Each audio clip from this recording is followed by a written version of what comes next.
Nikita Mirzani tertawa puas. Kekayaannya dinilai janggal, terkuak. Sandi Purnamasari dan Juragan 99 sempat jadi tersangka kasus ini.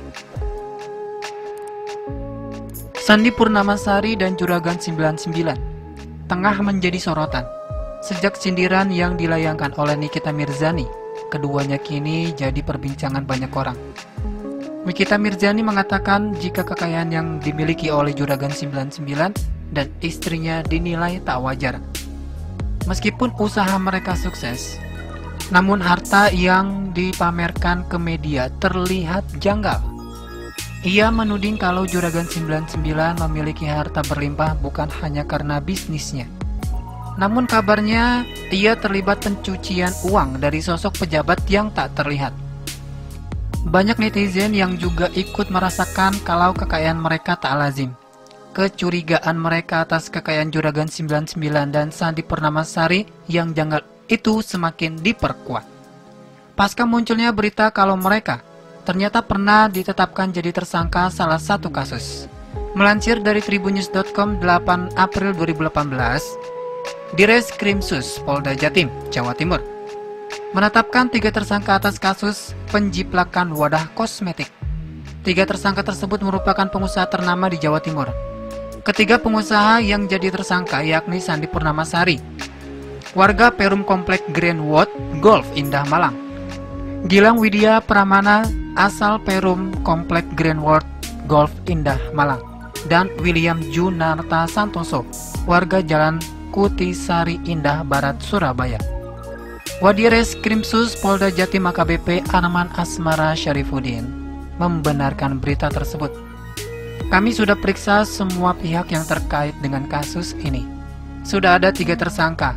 Barang bukti yang kami temukan cukup banyak, jelas Arman.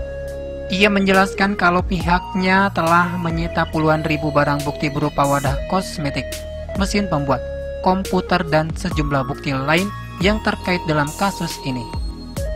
Mereka diduga telah menjiplak desain wadah kosmetik, namun tak dilakukan penahanan. Hal ini lantaran ancaman hukum dari kasus ini kurang dari 4 tahun.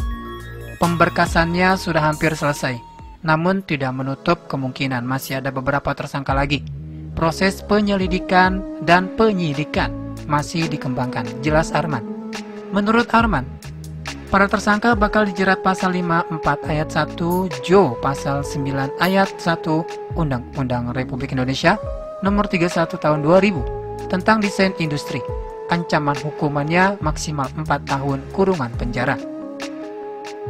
Terbongkarnya kejahatan yang dilakukan 3 tersangka menyusul laporan Mahrida Febriana Wulandari, warga asal Jalan Rungkut Asri, Surabaya.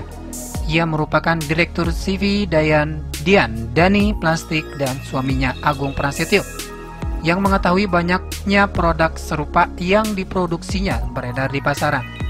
Setelah dilakukan penyelidikan, ternyata ada barang serupa, termasuk volumenya yang diproduksi pihak lain.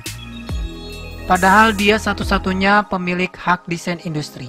Karena merasa dirugikan, korban melaporkan ke polisi dan akhirnya kasusnya disidik Direktorat Kriminal Khusus. Atas tindakan yang dilakukan tersangka, korban menelan kerugian sampai 10 miliar rupiah lebih. Pada tanggal 10 November 2021, MS Glow juga terkena kasus kepemilikan pabrik bodong, di mana salah satu portal berita online. Gedung tersebut dinilai telah melakukan pelanggaran perizinan.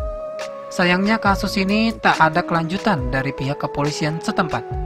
Kondisi ini bahkan membuat warga Pasuruan yang tergabung dalam aliansi Kesatuan Aksi untuk Transparansi Perda mempertanyakan komitmen polisi.